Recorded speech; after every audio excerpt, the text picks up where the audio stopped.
So what I'd like to do today is to just do the likutim that we saw yesterday. We mentioned that if you have a lost item in your home and it's a valuable object that you need to get back to its owner, so there are many instances where you would not be allowed to display it in your house. And the reason why, there were two reasons that the Rav Shulchan Aruch said that you would not be allowed to display a lost item in your house, show it to your guests, and so forth. Reason number one, he said, is that you have to worry that if guests come over, maybe they'll become jealous and someone will want to steal it. So, and then he put in parentheses that even if, you're not suspicious of your guests that they're not going to want to steal it, Shema Yitnu Ba'ayin Hara. Maybe they'll put an Ayin Hara on it. And you're halachically, what is being suggested here is that you're not allowed to take your friend's property and expose it to an Ayin Hara, to an evil eye. So the question is, what do we really mean by that? And what is the whole meaning of what an Ayin Hara is? This evil eye. Is it really a matter of suspicion, of superstition? Does it have substance? Apparently, if it's brought in a halachic work, then it has some level of substance, that we have to reckon with. It's not just considered to be virtuous to not be ostentatious and to be modest, but you can also bring injury to yourself or to your possessions, according to this perspective, if you flaunt your possessions.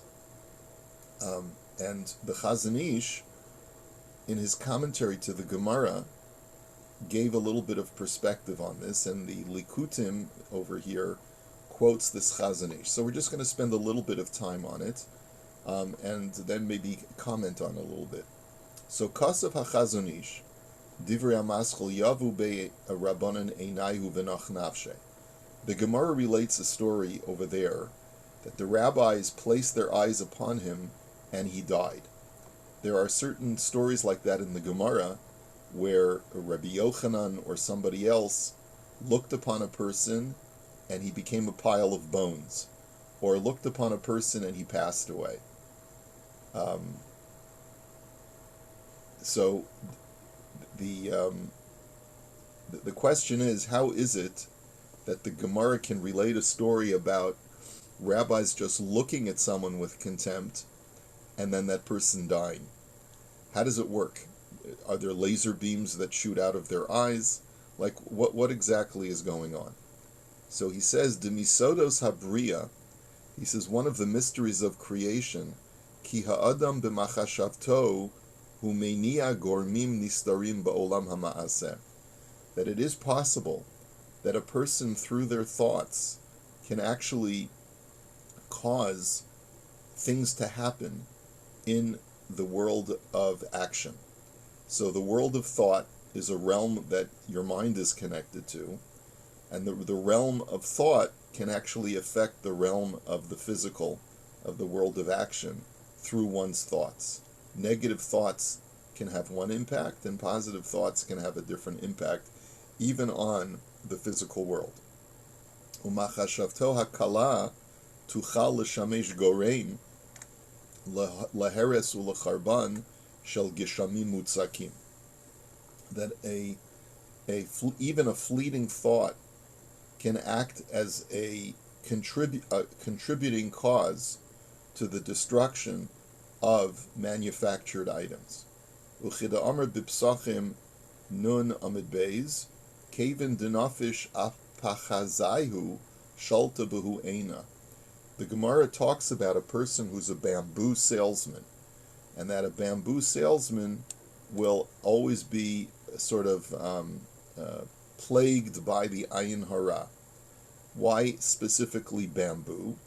So the Gemara over there says that bamboo is filled with air, so it looks larger than it really is as far as its mass, and therefore when people see it, they are impressed, and they place an Ayin Hara on something that appears larger than it really is.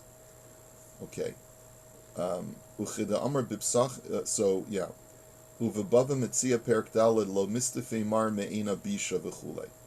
That a phrase in the Gemara says that this gentleman will not be free, or are you not afraid of the Ayin Hara? Are you not afraid of the Ayin Hara? So that actually is worthwhile examining for just 1 second, because I'll show you that Gemara in just a minute. But let me just finish the text here. Ubishah shebnei Adam mispalim al mitzios mutzlacha ma'amidim es mitziazu b'sakana. And so, whenever a person is engaged in a successful endeavor, they place that endeavor in danger, meaning that they are, when they are exposed in that endeavor, they are placing that endeavor in danger by having it exposed. Umikol makom hakol bidei shamayim. But ultimately, everything is in the hands of heaven, concludes the Chazon Ish. In other words, a person should not refrain from engaging in a publicly successful endeavor out of a concern for Ayin Hara if he needs to engage in that endeavor, because everything is in the hands of heaven. V'chol shelo nigzar aleha b'din shamayim la'avdan hadavar nitzal. And as long as it hasn't been decreed that the object should be harmed or injured or destroyed, then one will be protected. Aval kishenigzar hadavar la'abeid miskalgel hadavar lefa'amim al yedei simas ayin timon al hadavar v'al yedei hu kala v'chulei. He says, however, let's say heaven decreed that a person's objects should in some way be compromised, or a person's possessions should in some way be compromised. So how does this happen? Sometimes it'll happen through the principle of Ayin Hara, meaning that if God is watching over you and protecting you, you have nothing to fear. But let's say God is not happy with a person, and therefore takes away his providential protection. So then sometimes a person can be injured through other people's intervention, through other people's Ayin Hara.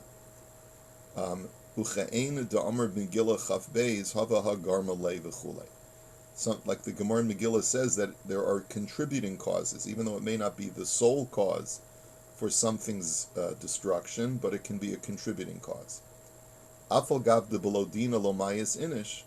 He says, because, in other words, even though people do not die as a result of just arbitrary things, but sometimes a person can lose divine protection because of something wrong that he's done, and then God allows the Ayin Hara to step in and to cause damage. Mishum dahasatan mekatreg bish'as hasakana v'adam nidon v'chol yom. Because after all, there's a prosecutor in heaven who is trying to get man in trouble. That's the way God set up his system, that man has his defenders and man has his prosecutors in a heavenly realm, and a person is constantly being judged. The Gam Bedin Yom HaKippurim kovim lefamim lahanicho achar teva ha'olam v'lo la'asos lo neis ad kan tochen devarav.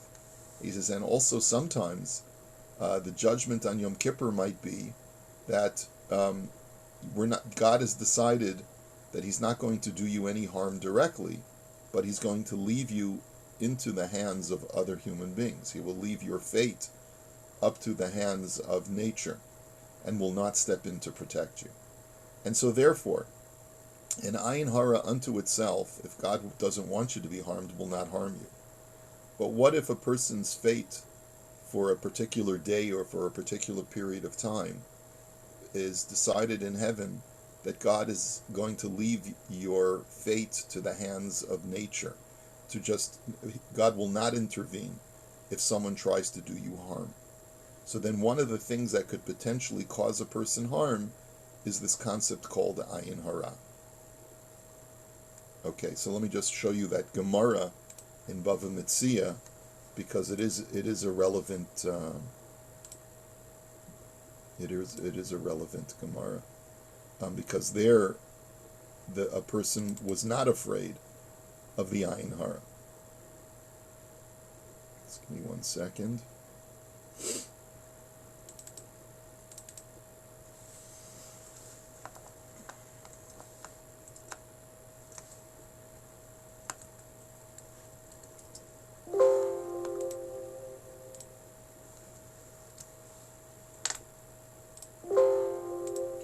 No, wait a minute. Sorry, I lost it.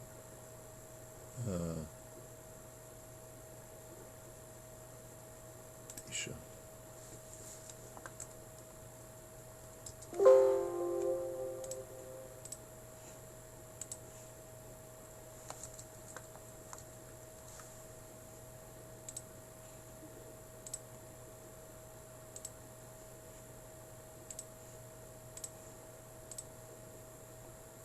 Here it is.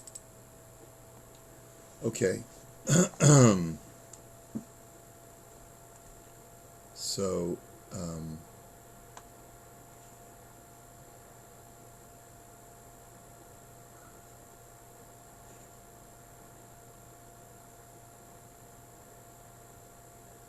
okay, the Gemara relates the following story. So let me share that with you.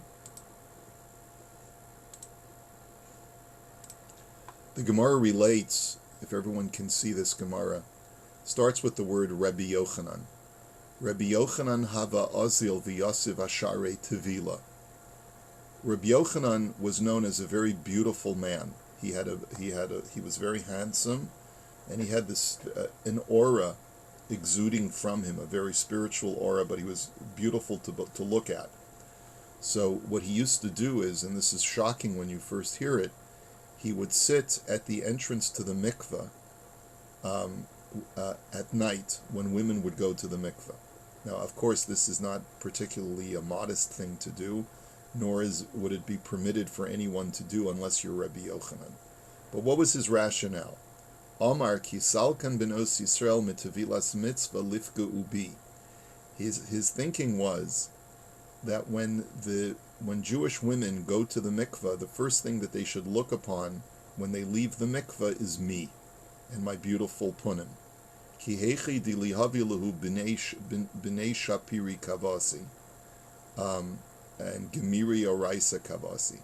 So that hopefully when they're with their husbands, they'll have this beautiful image of a very handsome rabbi, so that when they conceive, they will have beautiful children that have the same beautiful appearance and the same commitment to Torah study as I do.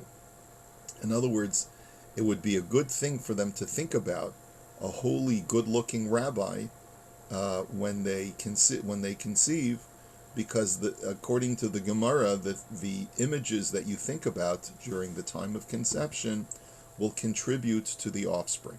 Okay, this is a concept that's brought in a number of places in Gemara. So this is what Rabbi Yochanan used to do. So Amrulei Rabbanan. So the rabbi said to him, Lo mistafi mar me'ina bisha. But Rabbi Yochanan, aren't you worried about the ayin hara? Aren't you worried about maybe someone will look upon you with jealousy or with a contemptuous gaze and will cause you harm? So Amr lahu. So Rabbi Yochanan's response to them was, Ana mizara de Yosef ka'asina. I am from the descendants of Yosef. De lo sholta be ena bisha. That Yosef was free of the ayin hara. The ayin hara could not harm Yosef. And how do we know this? Dichsiv ben poras Yosef, ben poras ali ayin. In Parshas Vayechi, when Yaakov is blessing his son Yosef, he says that ben porat Yosef, the beautiful son is Yosef, the beautiful son is ale ayin, above the eye, or going above the eye. Va'amar Rebbe Avahu, al tikra ale ayin ela ole ayin. Do not read it as above the eye, but read it as ascendance of the eye, meaning that he is able to ascend above the ayin hara and escape it. And Rabbi Yossi Bar Chanina Amar Mehacha, And Rabbi Yossi Bar Chanina said, we learn it from here, that when Yaakov was blessing Ephraim and Menashe, he said, V'yidgu larov b'kerev haaretz. May these two sons of Yosef be numerous within the land. In other words, may they have many, many children. But he used the word v'yidgu, which is a very unusual verb. It comes from the word dag, which is fish. So ma dagim shebayam mayim machasim osam, that just like the fish of the ocean are covered over by water, so that no one can see them, ve'ein ayin shaletis bahen, and they are therefore free of the ayin hara. Av zaro shel Yosef ein ha'ayin shaletis bahen. So too the seed of Yosef is free from the ayin hara. All right, there's no real Rashi over here. Just looking to see if there's a Maharsha over here.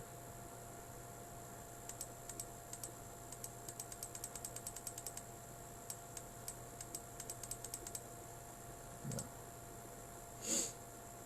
Let's see.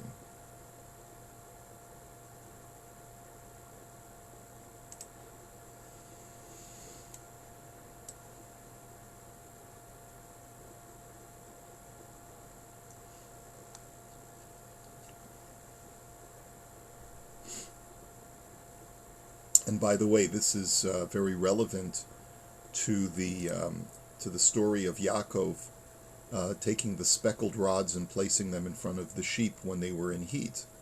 Is that whatever they were looking at the time when they were conceiving would affect the offspring, and that's why when Yaakov took speckled rods and placed them in front of the sheep, they were able to produce speckled offspring. So that's the concept. And what you see from this Gemara as well is that even though the ayin hara is something that a person has to be fearful of, or not fearful, I would say concerned about, but at some point one can say that I am from the descendants of Yosef. Now, was Rabbi Yochanan did he truly trace his lineage back to Yosef? Well, it's possible that yes, he did, but I think what's probably more realistic is that what he was saying is that he shares the same features of Yosef, which means, so what does that mean philosophically? It means that I've made a decision that I am going to be the public eye of the Jewish community. And once you position yourself like Yosef was the viceroy of Egypt, and he played a very public role for Klal Yisrael, therefore you are assured of divine protection. The only time you're not assured of divine protection from the ayin hara is if there's no compelling reason for you to place yourself in the public square on public display. Then you can no longer say that I'm like Yosef. Yosef had a vital role to play, and therefore he was allowed to put himself out there in the public eye. But for a person to show off for the sake of showing off, that can attract the ayin hara. And it's certainly worthwhile considering when a person chooses what kind of car he's going to drive, and what kind of clothing he's going to wear, and what kind of house he's going to live in, and all of these other things, is that these are all personal decisions which are not necessary for the role that this person needs to play in most instances. There might be some situations where a person needs to drive a certain kind of car because of the work that he does. Like if he works for BMW, he needs to drive a BMW. But if a person doesn't need to flaunt their possessions, then there's what to be said from a virtue standpoint. There's what to be said about living humbly, living modestly, even living below one's means, because this way, especially when others in the community are not as successful as you are, it's better to be modest in the way that you live, because of this concept called the ayin hara. And only when you need to display it for the well-being of Klal Yisrael, are you allowed to display certain features of yourself that are unique and that could arouse jealousy? Questions, comments before we go on? All right, I'm surprised no one wants to Is talk about is is Rabbi Yochanan the rabbi who ended up in a bad way with the Romans, where they skinned his face? it. No, One of the Roman. That's Rabbi Hanania ben Trajan. That's an earlier period of time.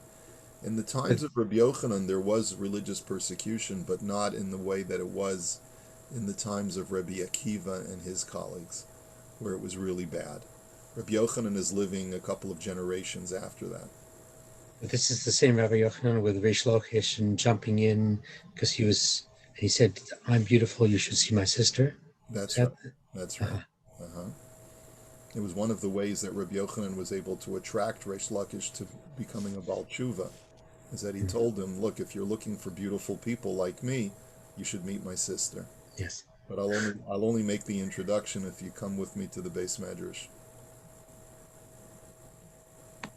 Rabbi, even though obviously not to question Rabbi Yochanan and obviously a very holy man, but this whole business about sitting in front of the mikveh, isn't there just an inherent problem with, I don't know, it just doesn't seem right that he would want women to be thinking about his face while they were intimate with their husbands, and it just seems very, we'll say, not tznius.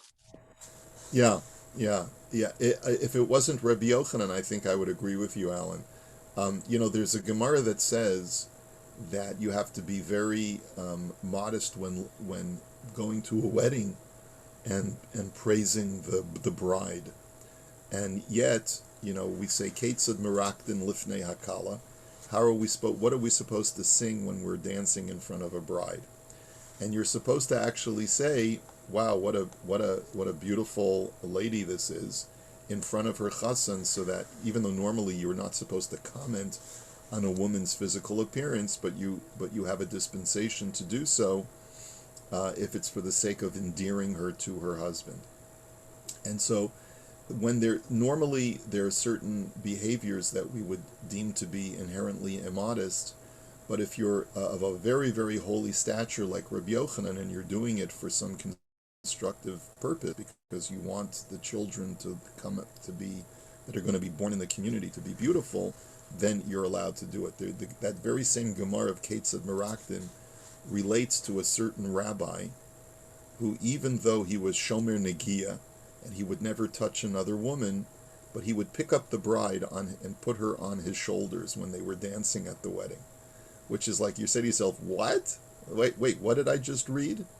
And they asked him, how could you do that? And he said, because I'm on the madrega, that when I put the kala on my shoulders, to me it's like putting geese on my shoulders. He was able to testify about himself that he's not even aware that it's actually a female in the sense of being anything provocative to his sensibilities whatsoever. And so Rabbi Yochanan had reached that madrega in his life that he no longer he was able to suppress any kind of sexual desire, and so didn't think anything of it when he would be sitting at the entrance to the mikvah on a personal level. He was giving back to the Jewish community. This was his way of making a contribution. I mean, for Dr. Moll's benefit, maybe partially that's what a physician has to do when they're examining a woman. That you Right. have to somehow get into that mindset, I presume, of not looking at the individual in front of you as anything but a patient. Paul, I would disagree only because when as a physician, your whole mindset is very different. You're not trying to have the women look at you like, I think it's apples and oranges. So I would disagree I hear the with the distinction, but comparison. I'm just talking about having to work on oneself. I understand that Yochanan's intention was for them to see his beauty, and there was beauty involved as opposed to it being clinical. But I don't know how one does it, but apparently it was. Right. So, Rabbi, the only other thing we obviously, and I don't know if there's a comment on this, is that this is obviously not recommended for your average person, right? Mhm. Yes, Indeed. as we would say, do not try this at home. Yeah. If I find anyone sitting at the entrance of the mikveh, I will have them arrested for being a, what is it called? Is that called voyeurism, or being a peeping Yes. tom? Yeah, yeah. You should not do this. As a matter of fact, there are halachas about it, that it's usher for you to walk past the mikveh, because you're not supposed to see who's who's going to the mikveh, because that arouses sinful thoughts. As a matter of fact, I mean, it's been an issue of contention at the mikveh at our shul, because we share the same parking lot, and so over the years we've tried to create even more privacy for women who are coming to the mikveh. We've talked about adding a wall in front of the parking area for the mikveh, but it's not logistically so easy. The point is, however, let's say you're coming to Mincha and Ma'ariv, and at the same time as it's getting dark, there are women who are pulling up to the mikveh. You're supposed to turn your gaze away from who's pulling up to the mikveh. You're not supposed to you're not allowed to see who's going to the mikveh. It's considered to be the height of immodesty. So, but again, Rabbi Yochanan was not your typical. He was like the Gadol Hador. He was like the leading rabbi of the generation. He was a venerated sage. He was beautiful to look upon, probably not so much because of his physical. I mean, he had physical beauty, but it was coupled with a certain aura that he exuded, and so that was the reason why he felt that it would be good for the women the first thing that they look upon when leaving the mikveh, the first thing they should see would not be a stray cat walking by, but that they should see the face of Rabbi Yochanan, and that would linger in their minds.